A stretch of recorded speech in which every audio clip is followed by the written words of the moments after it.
ऐतिहासिक क्षण में,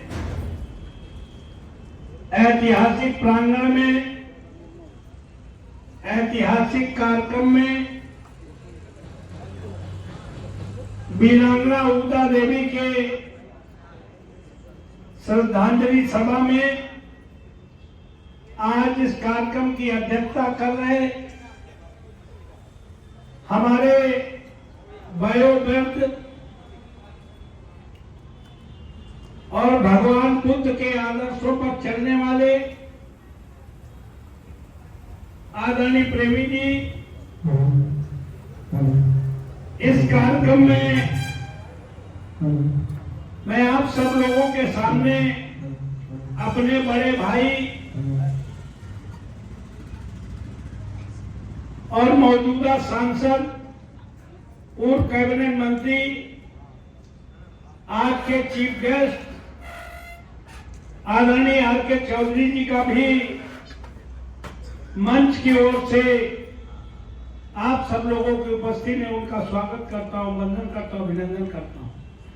क्योंकि सांसद बनने के बाद आज मैंने सोचा था कि माला में पहना लूंगा, स्वागत भी कर लूंगा, लेकिन बहुत देर हो गई हुजूर आते आते। वो तो अभी 2 बज गया है, पता नहीं हो कितना।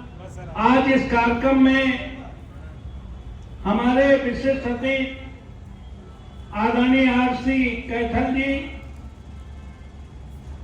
हमारे मंच पर उपस्थित सभी सम्मानित साथीगण और इस समाज के एक नाम नहीं है,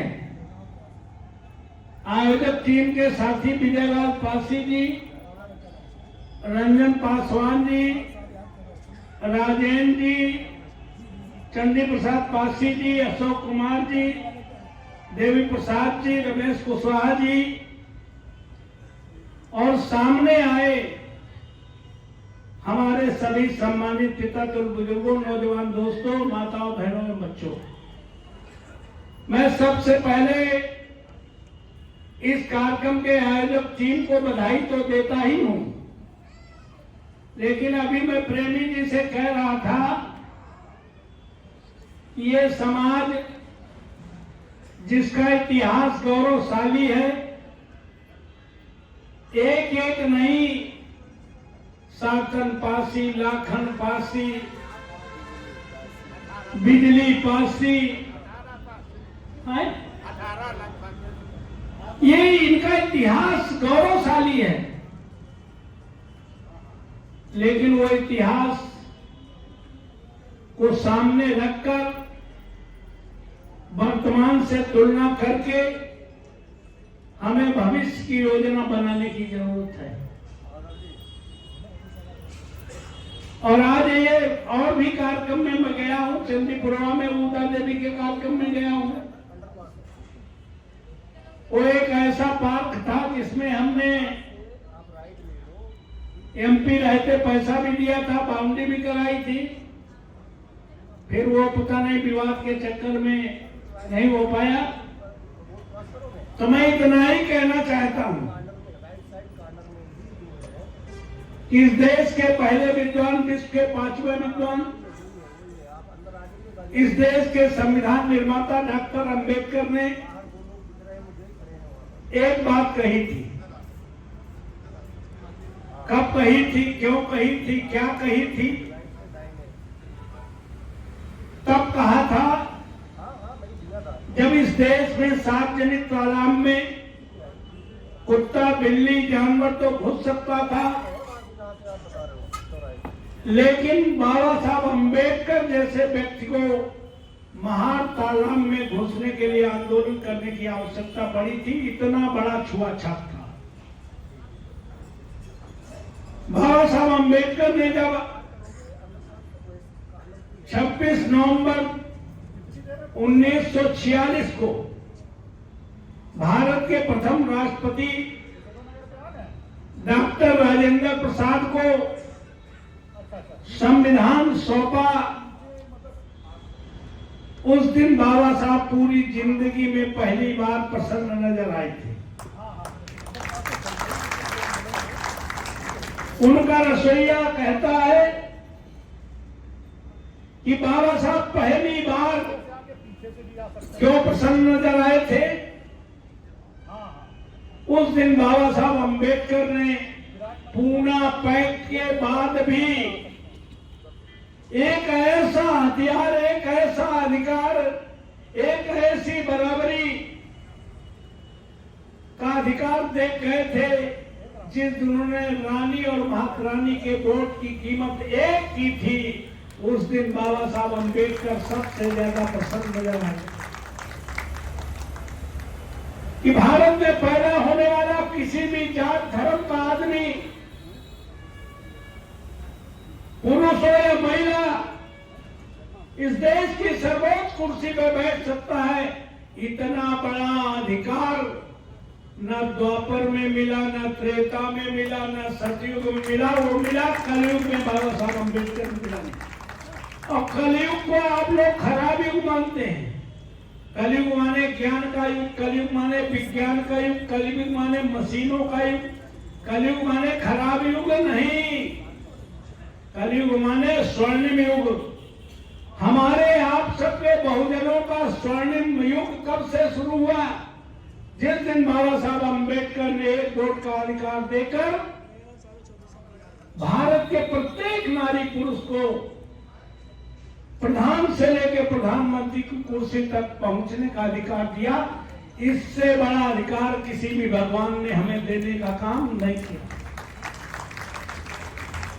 तो जो भगवान बुद्ध करना चाहते थे, जो भगवान बुद्ध की मंशा थी प्रेमी जी, हमें लगता है बाबा साहब अम्बेडकर ने संविधान में वो अधिकार देकर संविधान लिख करके धरती में बुद्ध का भारत बनाने का जो प्रयास किया था, उन बाबा साहब अम्बेडकर को आज की तारीख में शत शत नमन करता हूं। क्योंकि भगवान बुद्ध ने क्या कहा था? भगवान बुद्ध क्या करना चाहते हैं? सर्वे भवन सुखना, सर्वे सन्तु निरामया, सर्वे भद्राणि पश्यन्तु मा कश्चित् दुःखात् भवेत्। कोई दुखी ना रहे। कौन दुखी ना रहे? केवल स्त्री पुरुष ही नहीं, पशु पक्षी नहीं, पेड़ पौधे नहीं, चर अचर गोचर जो तुम्हें दिखाई नहीं पड़ते, उनको सबको सुखी हो, ऐसी कल्पना इस धरती में अगर किसी ने की तो भगवान बुद्ध ने की। और उस बुद्ध को भारत बनाने के लिए बाबा साहब अम्बेडकर ने जो अधिकार दिया है, अगर उसका पीडीएस सिस्टम सही हो जाए, क्योंकि बाबा साहब अम्बेडकर ने कहा था हमने एक वोट का अधिकार देकर तुम्हें प्रधान से लेकर प्रधानमंत्री बनने और बनाने का अधिकार तो दे दिया है, लेकिन ये आजादी अधूरी है। ये अधिकार अभी जब तक आर्थिक गैर बराबरी बनी रहेगी, समाज में अमीर गरीब की खाई बनी रहेगी, तब तक ये आजादी, ये राजनीतिक आजादी से तुम्हारा काम बनने वाला नहीं है। हमने समानता का अधिकार दे दिया तो आपको सामाजिक आजादी भी मिल गई, लेकिन जब तक आर्थिक आजादी नहीं मिलेगी तब तक ये तीनों आजादी अधूरी है। आर्थिक आजादी के लिए तुम्हें इस देश में एक और आजादी की जंग लड़नी पड़ेगी, लेकिन वो तो जंग शुरू नहीं हुई। हम लोग फंस गए काहे में? कांवड़ यात्रा में, हिंदू बनने में, गौरैया खिलावे में, गणेश पूजा में। अगर दुर्गा पूजा में अगर सबसे ज्यादा ढोल नगाड़े के साथ कोई समाज जाता है गणेश जी के विसर्जन में, चाहे गंगे में डूब के मरे, तो यही समाज बैठा है हमारे सामने सबसे ज्यादा मत बाबा साहब ने कुछ बताया ये करने, ये हिंदू बनने लगे। अरे बाबा साहब अम्बेडकर ने तो कहा था कि मैं हिंदू पैदा हुआ हूं लेकिन मरूंगा नहीं। और उन्होंने अंत में आप सबको एक रास्ता दिखाया। बौद्ध धर्म अपना करके समूचे देश को समूची दुनिया के नक्शे पर नंबर 1 पर खड़ा करने का अगर काम किया था तो बाबा साहब अम्बेडकर ने बौद्ध धर्म अपना कर किया था। लेकिन हम उसको भूल गए। ये बाबा साहब ने कहा था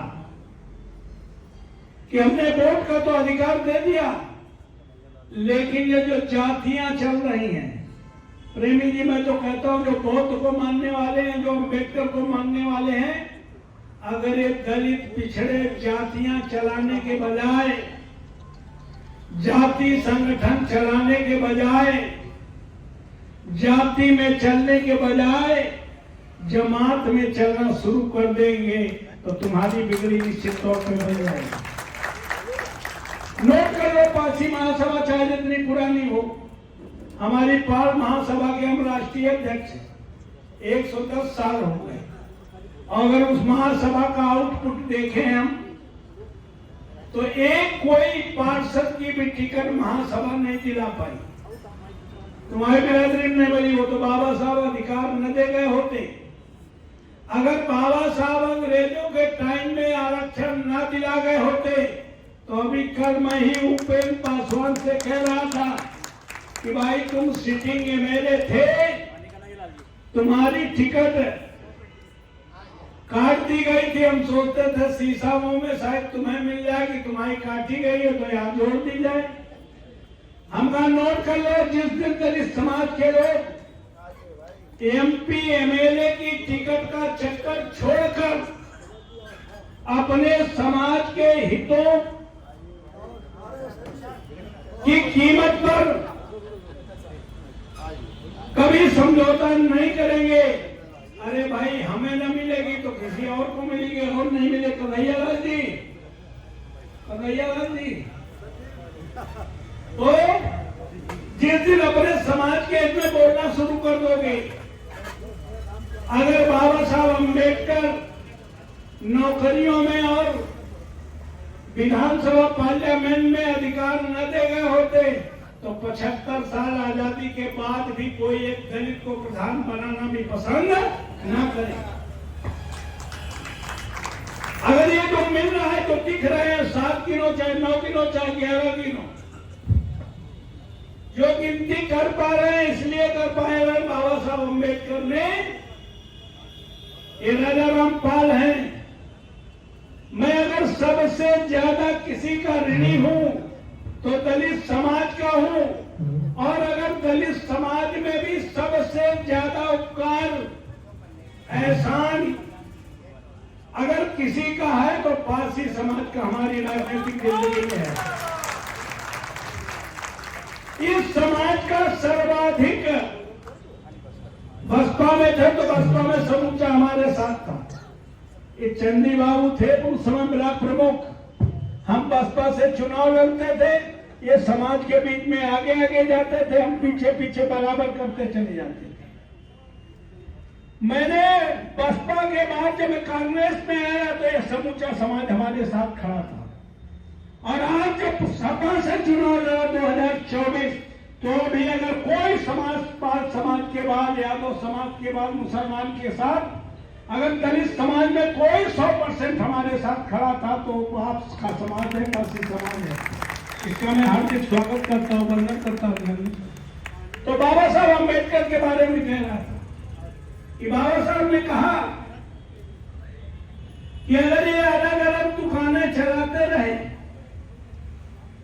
ये जाति संगठन चलाते रहे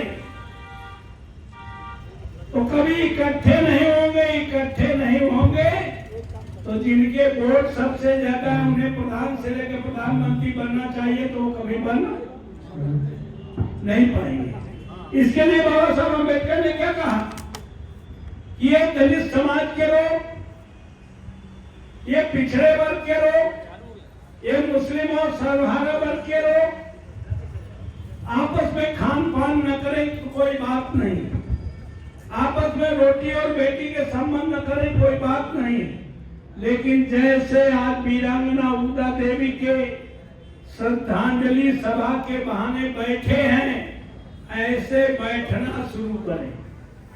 बाबा साहब ने क्या कहा, देश का पहला विद्वान, देश का पांचवा विद्वान बैठे जैसी छोटी मोटी बात थोड़ी कर रहे थे। उन्हें पता था कि बैठेंगे तो चुप थोड़ी बैठेंगे। ऊदा देवी के बारे में बताया, तुम्हारे और जो राजा रहे अगल बगल ही लखनऊ के आसपास सातन लाखन, उन सब के बारे में पता चला कि हम कभी इस देश के हुक्मरान थे, पता चलता कि नहीं। बैठे थे श्रद्धांजलि के लिए, इनके बारे में पता चला इन्होंने 32 अंग्रेजों को मार दिया। आज भी हमारे समाज की वीरांगना में 32 का मौका मिले तो 50 का एक ऐसा चुनाव दे। तो इसलिए मैं कहना था, उन्होंने कहा बैठक शुरू करो। बैठते ही बात शुरू होगी। बात जब ज्यादा देर चली तो चाय पी रहे थे, वो भी गिर गई। और ज्यादा देर बात चलेगी तो खाना पानी भी होगा, और ज्यादा बात चलेगी तो रोटी और बेटी के संबंध भी होंगे। क्यों होंगे? जात जैसी मेरा मानना है प्रेमी जी, जात जैसी कोई चीज है नहीं, लेकिन जात है कि जाति ही नहीं।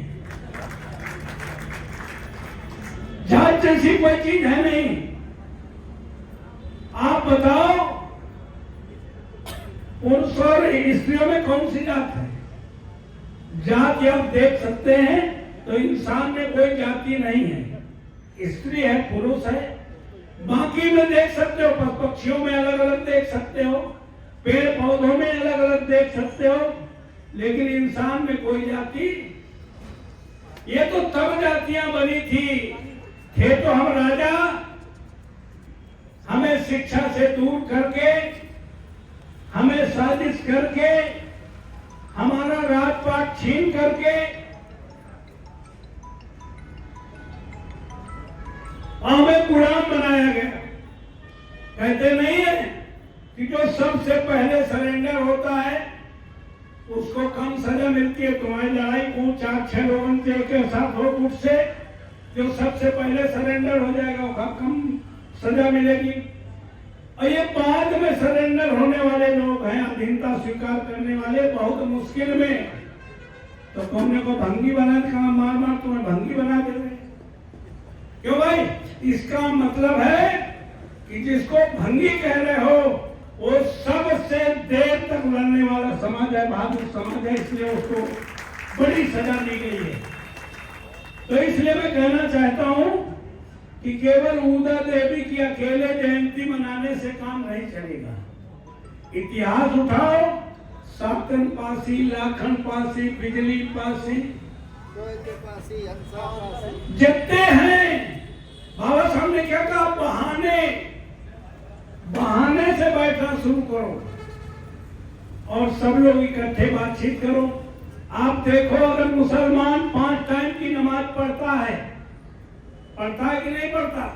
5 टाइम सब पढ़ते हैं कि नहीं पढ़ते हैं? पहले कबीले में आए थे, अलग जिस राज्य में गए थे, अगर वहां रोज इकट्ठा होना शुरू करे तो पता लगा राजा सोचे हमला नहीं कर देगा, इसलिए उन्होंने कहा नमाज के बहाने। तो उन्होंने कहा 5 बार बैठो। तब संचार साधन था नहीं, तो उसी नमाज के समय मैसेज दे दिया, फला के यहाँ बीमार है, फला मर गया, फले के यहाँ ये है। उसके बाद कहा ना 5 टाइम सही तो 3 टाइम, 3 टाइम न सही तो 2 टाइम। 2 टाइम में भी पता चल जाएगा कि किसके यहाँ कमी हो गई, किसके कौन बीमार है, क्या प्लानिंग है। वो अगर 5 बार दिन में बैठते हैं तो 24 घंटे पहले निर्णय लेकर देश और प्रदेश की तकदीर और तस्वीर बदलने में कामयाब होते हैं कि नहीं होते हैं? और तुम अगर एक बार बैठे हो ऊदा देवी के नाम पर तो काम नहीं बनेगा। हम चाहेंगे कि ये समाज तय करे। इस सरदार पटेल का भवन मिल गया है, लेकिन हर बार तुम्हें यहाँ अपने समाज के बारे में चिंतन मंथन करने के लिए सदन नहीं मिलेगा। इसलिए कोई अपना हाल बनाओ, जिस हाल में बैठ करके अपने बारे में, अपने समाज के बारे में, अपने समाज के इतिहास के बारे में महीने में 2 बार 4 बार चिंतन कर सको तो निश्चित तौर पर फिर खोया हुआ राजपाट वापस मिल जाएगा। इसके लिए बाबा साहब ने तो इंतजाम कर ही दिया है, इकट्ठे होने की जरूरत है। तो मैं इतना ही कह करके कि वो संविधान जो हमें प्रधान से लेकर प्रधानमंत्री बनने का अधिकार देता है, उस संविधान को भारतीय जनता पार्टी बदलना चाहती है, बदलने की पूरी कोशिश कर रहे हैं। इसलिए दलित, पिछड़े, अकिलियत, सर्वहारा वर्ग के लोग जिन्हें संविधान में आस्था है, लोकतंत्र पर विश्वास है, बिना बटे इकट्ठे होकर के सब आपस में भाईचारा पैदा करके अपने संविधान को बचाने का काम करेंगे, अपने इतिहास को बचाने का काम करेंगे। अगर ऐसी बैठकें करते रहे तो वीरांगना उदय देवी को जब हमारी सरकार होगी तो इन्हें अगर भारत रत्न देना पड़ेगा, स्वतंत्र संग्राम सेनानी का काम देना पड़ेगा, तो भी देने का काम हम करेंगे। तो इसलिए आप लोगों से पुनः और कोई लंबी चौड़ी बात न कह करके मैं तो इतना ही कहता हूं अपने बारे में कि मेरी जिंदगी का मकसद उन करोड़ों लोगों के लिए जिंदा रहना है जिनका कोई देखने और सुनने वाला नहीं है। इसीलिए हमने पूरी राजनीतिक जिंदगी में कभी आने वाले का नाम, उसकी जात, उसका दल, उसका धर्म, उसका क्षेत्र नहीं पूछा। सार्वजनिक जीवन में लोगों को जात, दल, धर्म, क्षेत्र नजर आते हैं। हमारे इस कंप्यूटर में गड़बड़ है, में सारे भाई, सारे इंसान नजर आते हैं। 25-30 साल में कोई करोड़पति, अरबपति, लखपति हम पर भरोसा करता है कि नहीं करता, मैं नहीं जानता। लेकिन 25-30 सालों में हमने समाज के उस आखिरी व्यक्ति को भरोसा पैदा कराने में कामयाबी हासिल की है, जिसके पैरों में चप्पल ना हो, शरीर में कपड़ा ना हो, पेट में भोजन ना हो, हमारे पास आने तक के पैसे ना हो, अपनी समस्या कहने के शब्द ना हो। तो 150 किलोमीटर की सराउंडिंग में 1 करोड़ की आबादी वाले कानपुर नगर देहात में समाज की आखिरी पंक्ति में खड़ा आदमी भरोसा करता है अभी राजा रामपाल को टेलीफोन करेंगे मदद हो जाएगी, अभी चले जाएंगे मदद हो जाएगी। ये भरोसा समाज के उस अंतिम व्यक्ति को हमारे शरीर की अंतिम सांस तक कायम रहेगा। यही हमारी जिंदगी का मकसद है। आओ हम सब मिलकर के, पीडीए बन गया है, अब भटकने की जरूरत नहीं है। पीडीए के साथ खड़े होकर संविधान भी बचाएंगे, लोकतंत्र भी बचाएंगे, अपने बहुजनों के अधिकारों की सुरक्षा करने का काम करेंगे। पुनः आयोजक टीम को बहुत बहुत आभार। जय भीम, जय भारत।